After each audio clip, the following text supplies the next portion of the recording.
Mirëmbrëma dhe mirë se erdhët në Pikë. Ka momente kur një debat politik nuk matet më vetëm me deklaratat e politikanëve, por me atë që ndodh në terren. Në ditët e fundit, teksa Partia Socialiste propozon një reformë të re territoriale, që synon të çojë numrin e bashkive nga 61 në 46, kundërshtimet nuk kanë ardhur vetëm nga opozita. Në disa bashki kanë larguar edhe socialistët, ndërsa djegja publike e tesërave të Partisë Socialiste është kthyer në një nga pamjet më domethënëse të kësaj përplasjeje.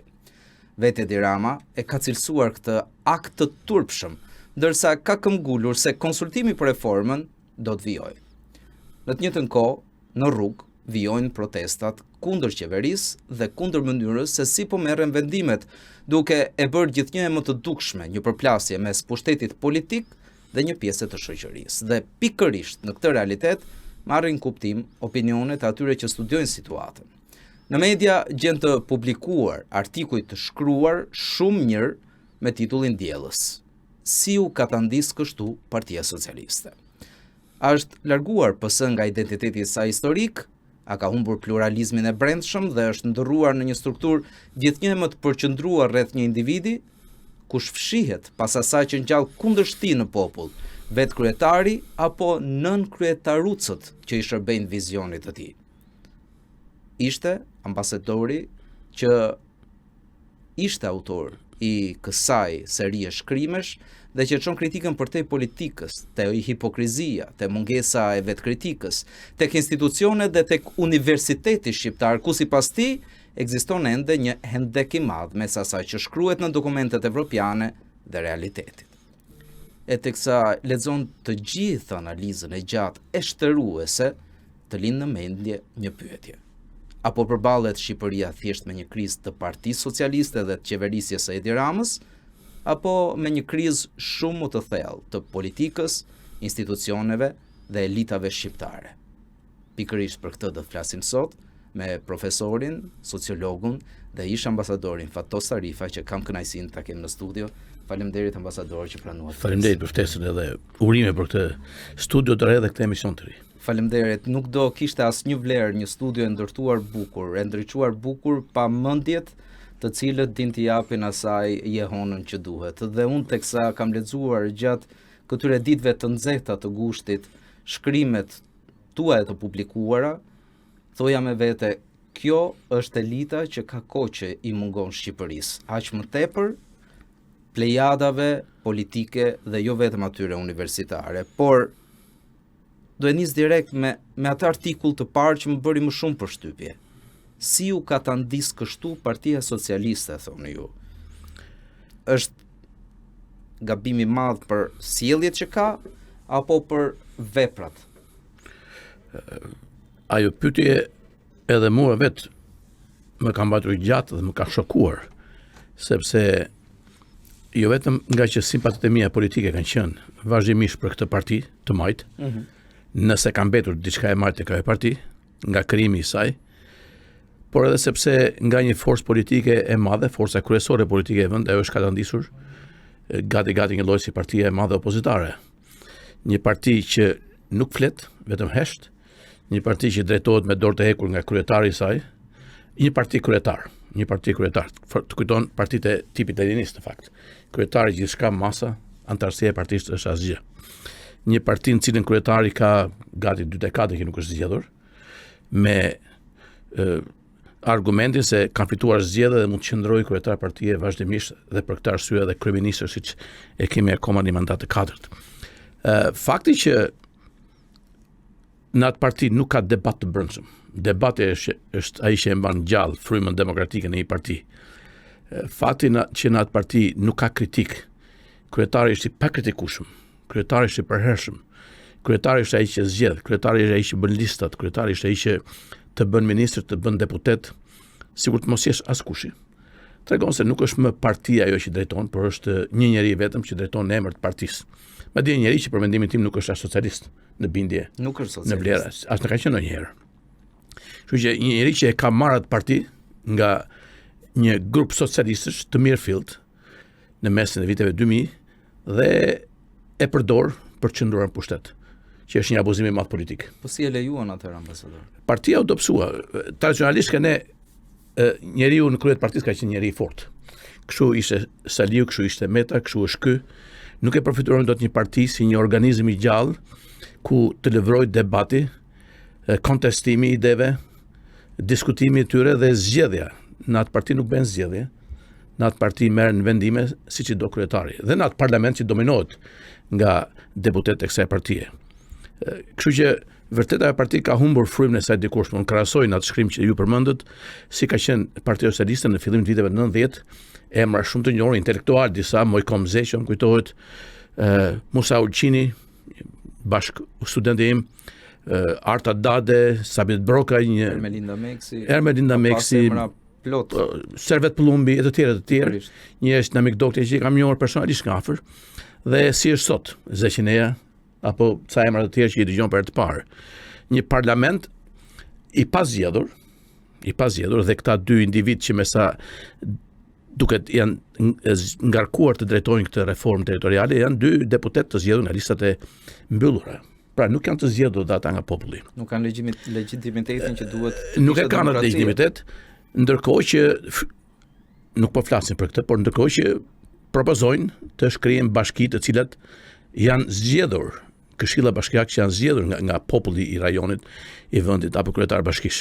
Kështu që Partia Socialiste ka ardhur fatkeqësisht, sepse është një parti e madhe dhe një parti që ka një histori të vetën në këtë periudhë të tranzicionit dhe meritat e saj, në një parti që nuk funksionon më si e tillë. Politikën e bëjnë partitë.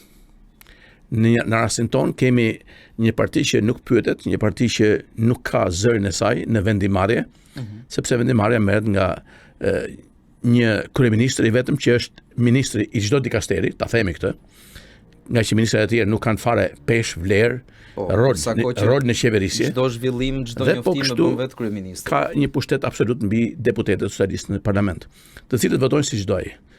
Ne themi do të kalon një ligj për të shkurtuar numrin bashkive në 45, në 46. Sigurisht të dojë të bëhen 200 të votojnë. Sigurisht të dojë mos ketë fare bashki, por të qeverisët i tërë vendi nga një qeveri qendrore, kështu do të votojnë ata 83 deputet. Kështu që nuk kemi një parti të gjallë, një organizëm politik që të marrë pjesë në drejtimin politik të vendit. E shihni ju edhe takimin që ai pati me kryebashkiakët në Vlorë si një tentativë për të treguar këtë e përsi për mbi komisionet parlamentare, personat e aktivizuar për të krijuar e hartuar një reformë të re? Unë e shoh në disa plana. E para në një periudhë kur ai është i papëlqyer, i kontestuar nga një masë gjë qytetarësh përmes protestash që s'po pushojnë, kërkon t'ia përshtypjen se ai është prapë në krye të punëve. I mbledh qeverinë, mbledh kryetarët e këshillave bashkive.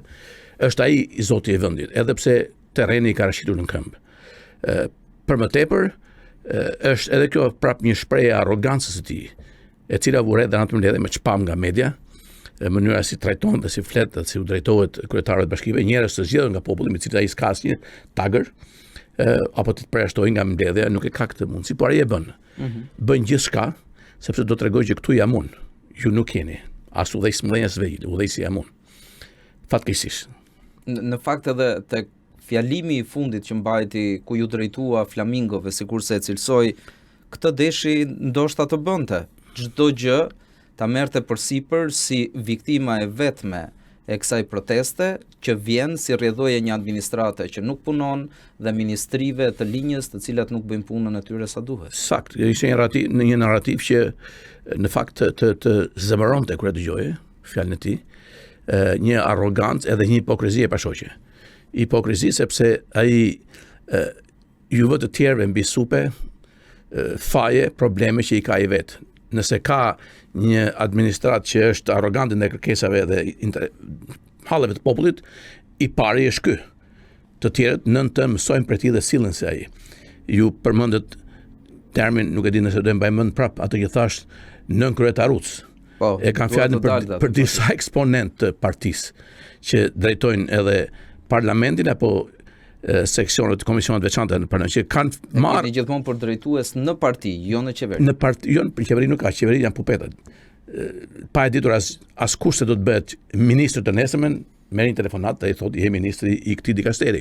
Dhe habiten. Por përgjithsisht qëllimi është të mbaj nën kontroll parlamentin. grupin parlamentar. Dhe prandaj që nga kryetari i grupit parlamentar, kryetari i grupit i komisionit të ligjeve, këta janë personalitetet, njerëzit që e mbajnë grupin të bashkuar edhe përçojnë tek ai grup parlamentar që voton interesin, dëshirën e një kryetarit vetëm. Megjithatë, ambasador, ka pasur dy element që kanë tentuar të dalin nga tufa gjatë këtij sezoni. Erion Braça, i cili me të tij mendon se po bën një revolucion brenda Partisë Socialiste, opozitën më të pastër, sikurse e cilëson ai me fakte, dhe një Elisa Spiropali, e cila tentoi të vinte në dukje këto probleme që ju i keni thjeshtuar kaq mirë në artikujt tuaj, por në një moment të dytë pastaj ju desh të kthente kursin dhe të bashkohej me të tjerët. Këta dy emra që përmendet janë ndër të pakt deputet që unë i njoh dhe kam një marrëdhënie miqësore me ta. Dhe ja 3-4 të tjerë nga gjitha i parlament, 140 veta. Domethënë marrëdhëniet e mia me anëtarët e parlamentit janë tepër të kufizuara, me njerëz që i kam njohur në të kaluarën, i kam pasur miq dhe vazhdoj të kem të tillë. Si Eliza, ashtu edhe Erioni, dallojnë nga të tjerë sepse kanë një zë kritik. Kritikojnë të dy bashkë sepse jam kujtuar vonë ta ngrënë zërin e tyre, ndërkohë që quhen bashkëfajtor për shkak se shumë gjëra që kanë ndodhur në Partinë Socialiste apo në atë grup parlamentar kanë ndodhur bashkë me ta. Ata kanë qenë njëri zëvendës kryeministër, tjetra kryetare e parlamentit, ka pasur dhe vetëm tani duket që po lëvizin. Të dy janë vërteta. Edhe fakti që po ata mund të qortohen për qëndrimet që kanë mbajtur deri dje dhe nuk kanë pasur kurajon të flasin për problemet që i kanë konsideruar se duhet folur, edhe duhen vlerësuar për faktin që e bëjnë tani. Nuk është kur vonë në politik të ndryshosh qëndrim, të mbash qëndrim. Nëse nuk e kal karrocën, nëse nuk e shkon pas gjithmonë liderit tënd. Motivet pastaj pse i bëjnë është tjetër gjë. Unë prisja nga të dy, nga Erioni sidomos që ka qenë dhe zëvendës kryeministër, të mbante një ndrim më të hapur. Ai ka kërkuar të bëjë kandidaturë në Bashkinë e Tiranës. Mirë po, duke sfiduar hapur, shumë hapur, kjo është kurajo edhe politike, kurajo edhe qytetare, edhe intelektuale.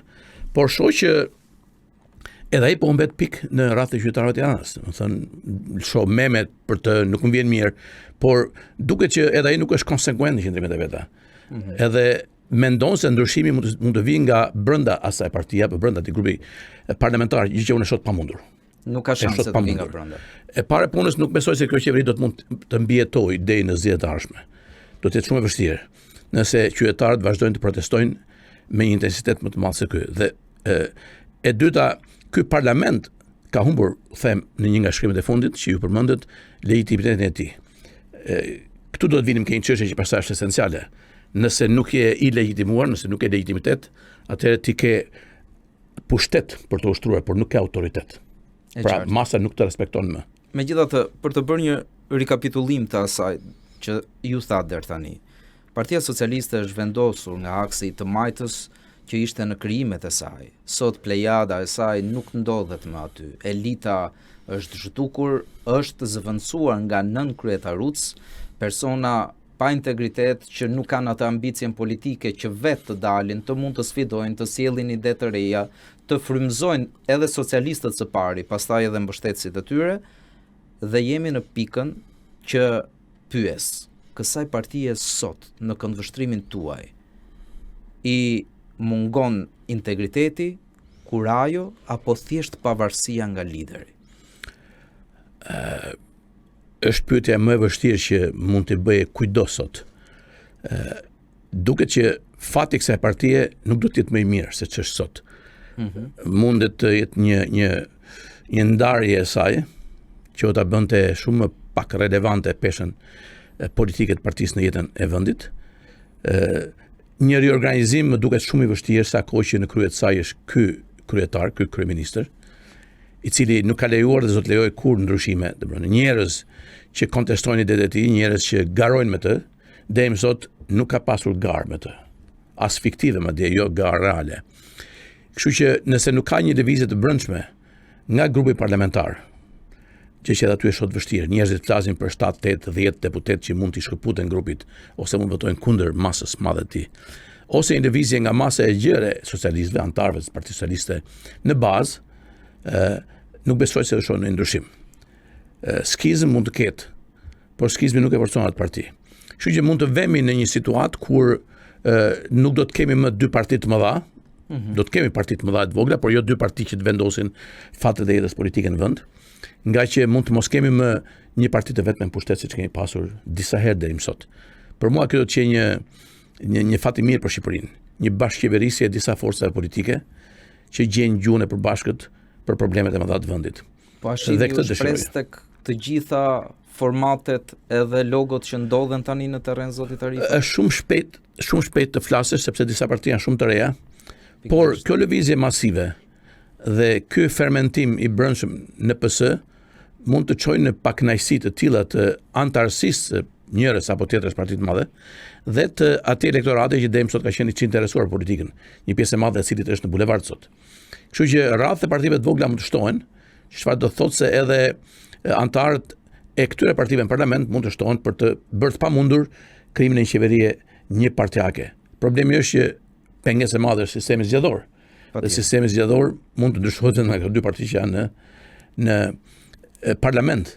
Prandaj ndryshimi do të fillojë me një parlament të ri, me zgjedhje të reja të cilat janë të dëshiruara, edhe pse është shpejt të thuash kur mund të mbahen, si mund të mbahen, pa ndryshuar ligjin që do të cilëti një rezultat. Pra, edhe ju jeni me kërkesat që dëgjohen në bulevard nga protestuesit. I kam mbështetur ato kërkesa, sepse shoh që është më pamundur të vazhdohet më tej me një qeverisë të tillë. Korrupsioni është një shkallë të tillë që nuk kemi mësuar deri sot të shohim. Arroganca e qeverisë, më mirë e kryeministrit, është e pashoq. Kjo ka revoltuar jo vetëm masën e gjithë qytetarëve, ata më të varfrit, por edhe pjesë të madhe të klasës intelektuale, të nënpunësve të administratës. Dhe si thot, unë jam sociolog i politikës dhe di nga Max Weberi që kur administrata tënde bëhet e pakënaqur nga ty je në një krizë të rëndë legitimiteti, madje e ke humbur atë.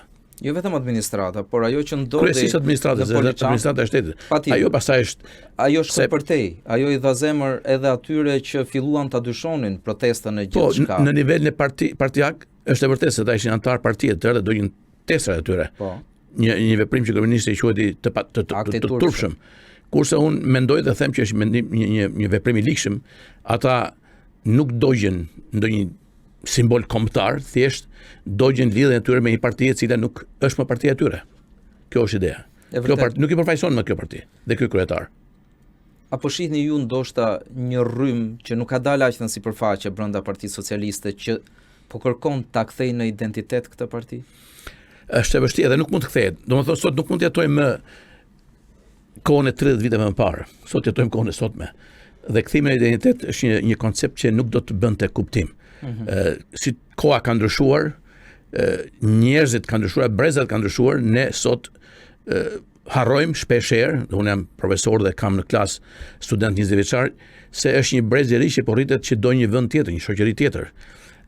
Harrojmë në atë masa që edhe gjua me të cilën u flasim të rinjve sot më është pak a shumë gjua e 30 vite më parë. Konceptet tona kanë ndryshuar, por ata jetojnë në një bojë tjetër, informohen në një mënyrë tjetër. Kështu që ka një detachment, ka një shkëputje të madhe mes brezit të rritur, mes brezit të mesëm dhe brezit të ri. Dhe politika duhet ta reflektojë këtë. Kjo politikë që ne kemi nuk reflekton fare, sepse rinia është komplet e përjashtuar nga pjesëmarrja në politikë dhe për këtë arsye është edhe tetërshuar nga politika. Por e shohim në rrugë tani. Kështu që po bëhet e ndërgjegjshëm sepse është një vend në cilin ajo do të jetojë. E qartë.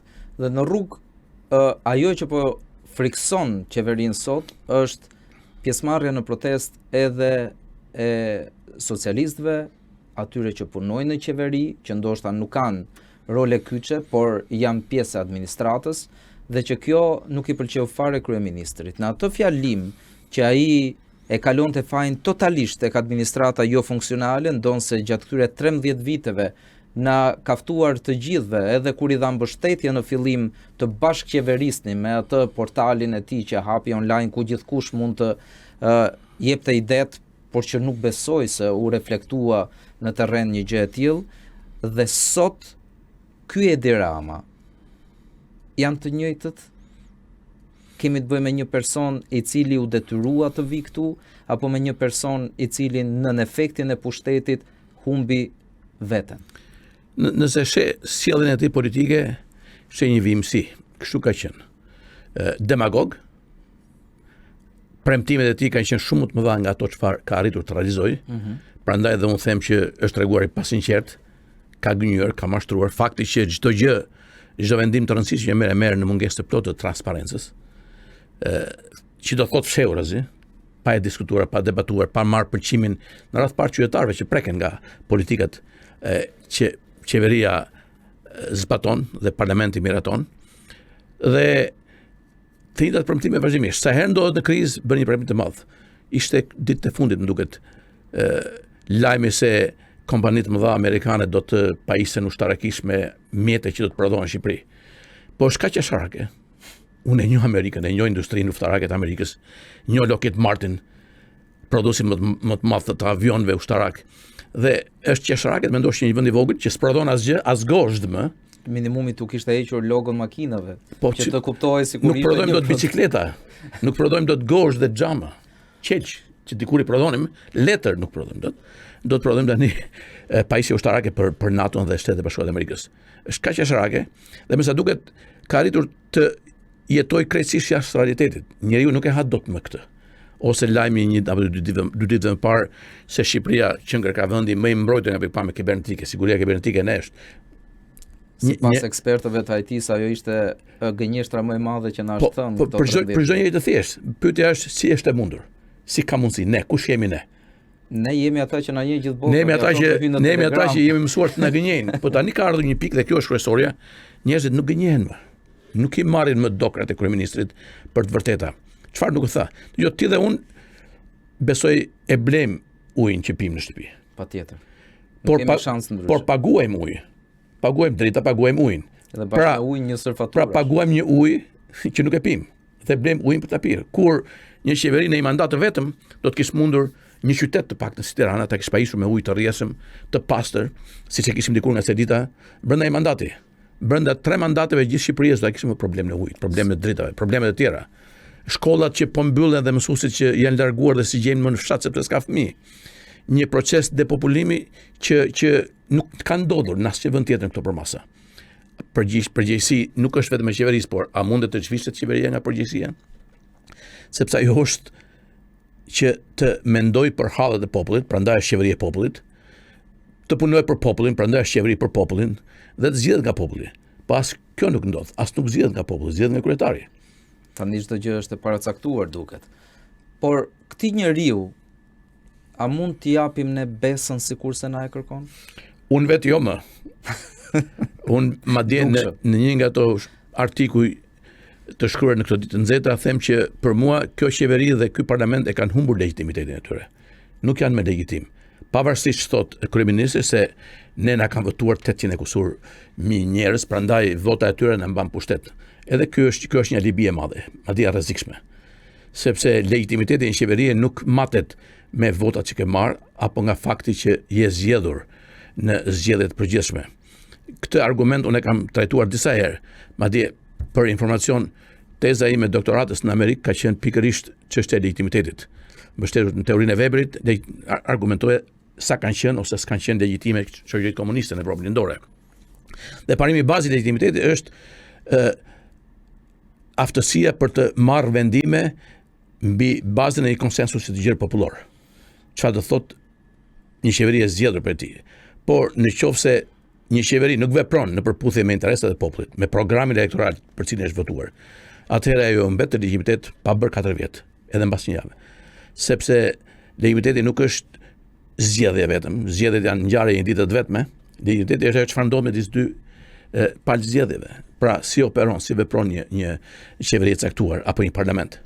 Në rastin tonë, unë them, janë bërë të dy të papëlqyer për popullin. Të dy. Edhe parlamenti, patjetër, edhe parlamenti, sepse nuk përfaqëson asnjë. Unë e kam deklaruar votën time për Fatmir Xhafën, kujtohet, publikisht 3-4 muaj përpara se të bëheshin zgjedhjet e kaluara, nga që e kam njohur me kohë, kam një miqësi me të, më duket njëri me integritet, jurist i mirë, dhe kam bërë këtë. Ai është përfaqësuesim sepse e kam zgjedhur. Kam dhënë votë për të. Të tjerë që janë në listat, ai ka qenë listë në hapur, kujtohet, në Tiranë, po, dhe mori vota pafund. Ata të listave të mbyllura nuk janë përfaqësues të MI-s, përfaqësuan askënd nga ne, në fakt përfaqësuan vetëm Edi Ramën, sikur të tjerë në pa të përfaqësuan vetëm Sali Berishin që i kanë vënë sigur shau në atë parlament të dozin si gjuan ata. Pra, thënë të gjitha këto ambasador, duket sikur Edi Ramën sot nuk mund ta kritikoj gati askush. PS-ja jo, parlamenti jo që jo, media? Media aq sa është e lirë e bën këtë. Disa më shumë, disa më pak. Por është një fakt i njohur për ne të paktën që kemi njohuri dhe her pas here, unë shumë rrallë dalë në media, mund të kem kohë pa dalë.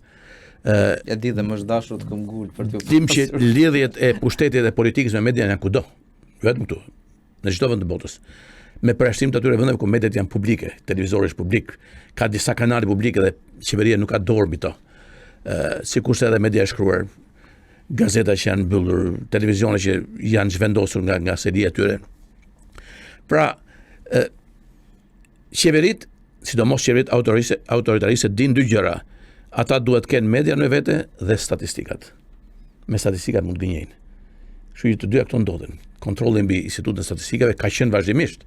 Politika ka dorë të rëndë mbi statistikat dhe mbi mediat, sepse mediat janë ai pushtet që mund të arrëzojnë një qeveri. Dhe prandaj qeveria është interesuar të mbajë ato pranë, të bëj favore.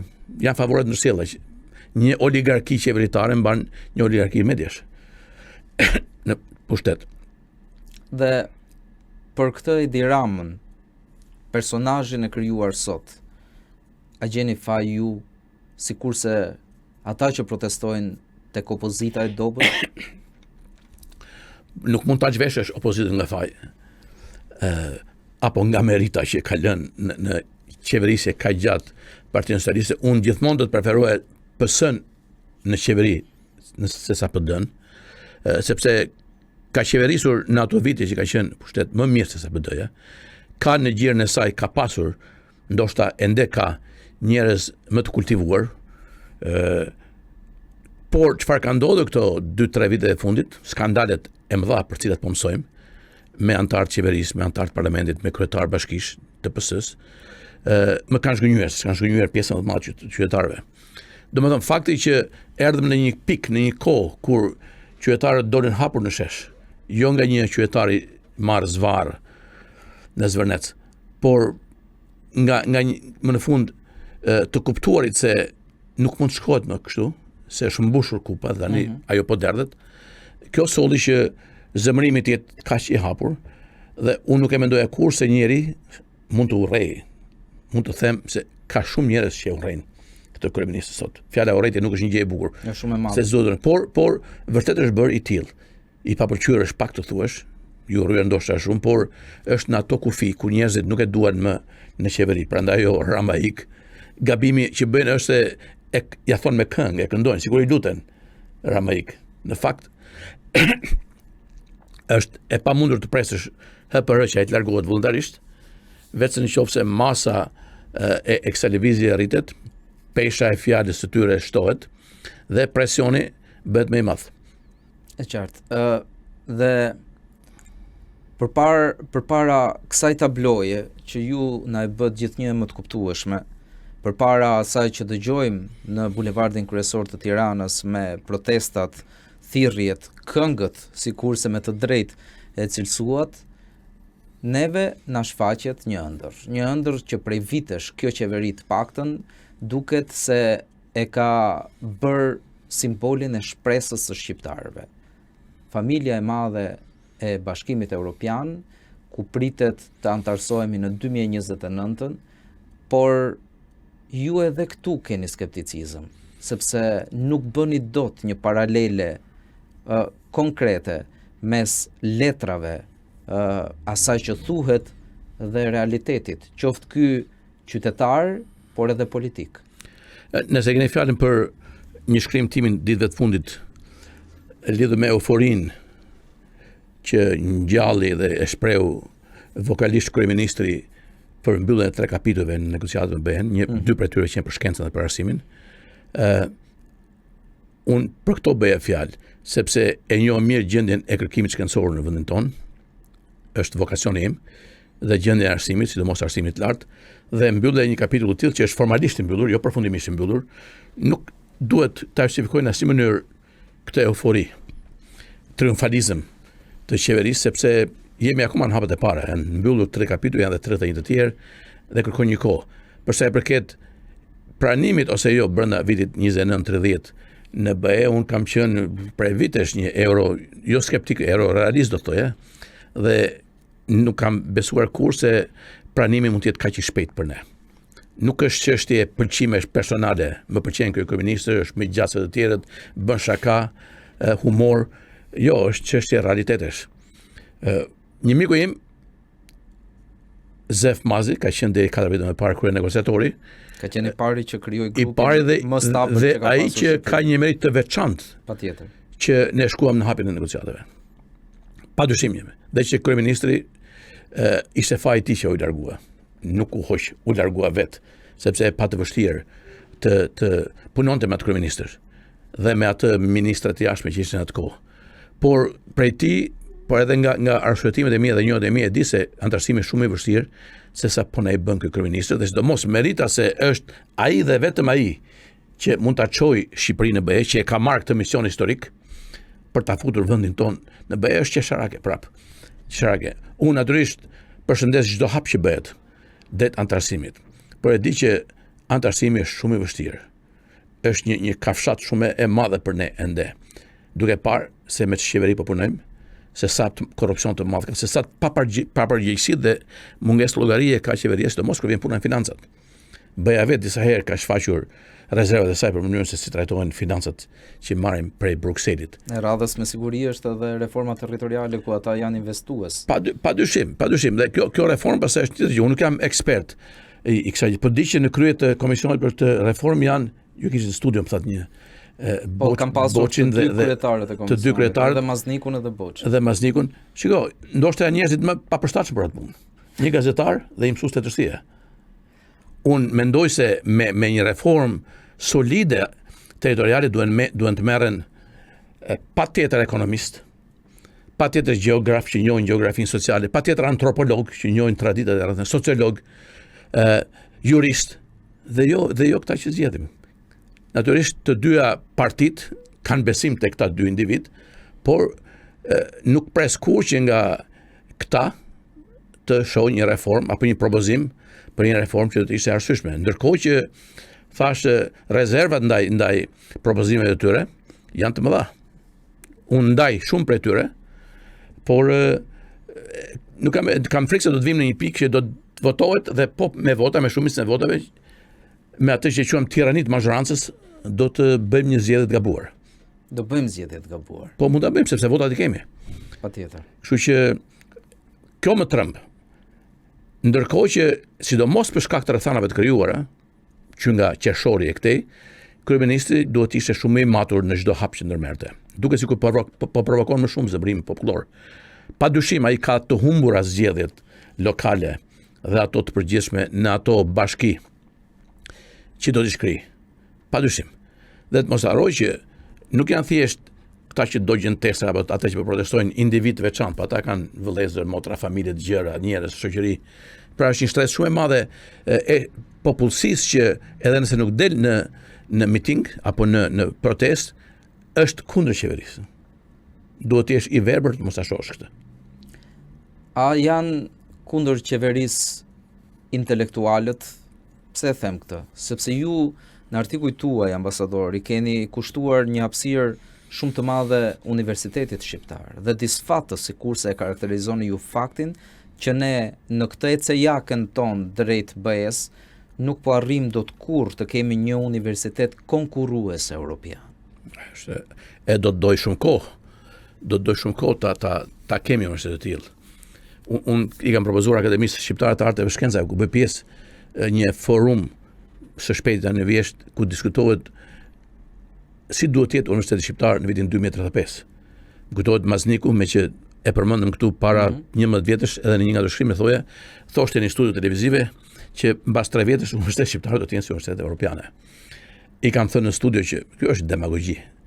Do duhet një brez i tërë, ata që fillojnë këtë vit klasën e parë, kur të mbarojnë universitetin. Ndoshta do të jenë si universitet mesatar apo dobët evropian. Por universiteti nuk është një gjë që krijohet, nuk është si një fabrikë, si një industri që ndryshon teknologjinë brenda një kohë shumë shkurtër. Jo, universiteti janë njerëzit. Universiteti kërkon një gjenerat të tërë profesorësh që të krijojnë gjenerat tjetër më të mirë se ata vetë profesorësh. Pra nuk janë thjesht rregulla, nuk është thjesht ndryshon ligjin. Ligjet mund ndryshojnë, por asnjë universitet i madh nuk është bërë me ligje. Ka dashur kohë të bëhet, ka dashur njerëz, ka pasur nevojë për traditë, por tradita saqë ka penguar aq edhe ndihmon universitetin të jetë i pavarur nga shteti. Unë madje mendoj, meqense hapet çështja e universitetit, mendoj se universiteti duhet të jetë fare i varur nga shteti. Duhet të jetë i pavarur, të kresë, jo autonom financiarisht, por i pavarur nga shteti. Që të konkurrojë mes tyre. Një studi patjetër, dhe të gjej vetë ardhët e veta, të bëj kërkime, projekte. Një studim i revistës The Economist disa vite më parë thoshte se aleanca e universitetit me shtetin është një aleancë me djallin. Dhe prandaj universitetet angleze janë shumë të pavarur. Janë ndër më të mirë në kontinent, ndryshe nga universitetet gjermane etj. Por gene çdo gjë është kaq e centralizuar, kaq e burokratizuar, saqë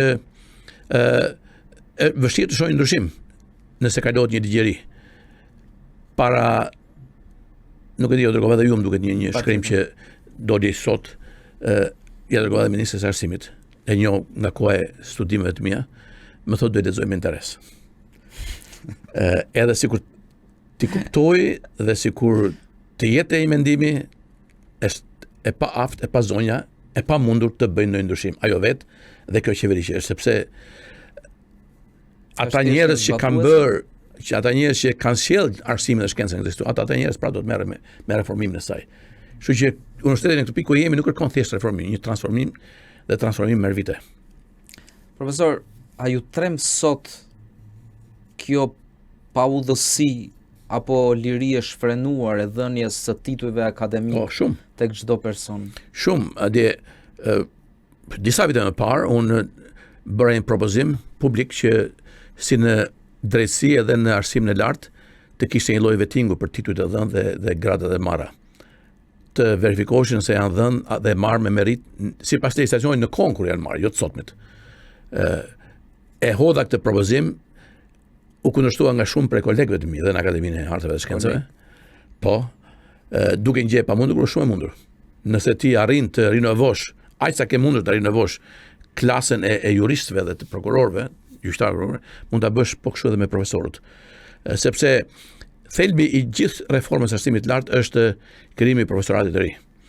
Nëse riprodhojmë një profesorat sikur që është, ose më i keq se ky që është, nuk ka të ardhmë në universiteti. Pyetja e fundit, nisur nga ajo që më thatë në mes të bisedës, keni votuar Fatmir Xhafajn. Do e jepni sërish votën për Partinë Socialiste? Për Fatmirin po, për Partinë Socialiste automatikisht është për Partinë Socialiste. Jo, se mund të shkonte dëm vota se nuk votoja për PS-n, por votoja për kandidatin. Nuk do të quhej votë e vlefshme. Por nëse nuk kam zgjedhje tjetër, një parti më të mirë, do ta votoja. Por me dëshirën që të mos qe kjo parti, me dëshirën që të reformohej, të rinovohej dhe në atë parti të hynin dhe në parlament të zgjedhësh, unë jam padyshim ose për një proces elektoral që të ketë i hapur, me listat hapura, proporcional, ose një sistem majoritar, ku çdo njeri që veta në parlament dihet që pas tij ka një numër votuesish dhe është përgjegjës ndaj tyre. Ndaj kujt jep llogari një deputet që nuk është zgjedhur nga populli, por ka qenë në listë, si zoti Boçi aty apo zoti Mazniku. E qartë. Vetëm kryetarit që dha mundësinë të jetojë. Prandaj janë të varur për jetë. Prandaj të dy kryetarët janë interesuar të ruajnë të statu quo. Por statu quo nuk të zhvillon, të latë ku je ose degradon. Profesor, mua më pëlqen të lexoj dhe më pëlqen shumë t'ju lexoj. Por nuk mund të rri pa shprehur kënaqësinë e madhe që ju kisha në studio dhe t'ju dëgjoj duke ju pasur kaq afër. Faleminderit. Ja, me sebeb dhe u njohëm. Faleminderit shumë. Qëndroni me ne. Kthehemi pas pak.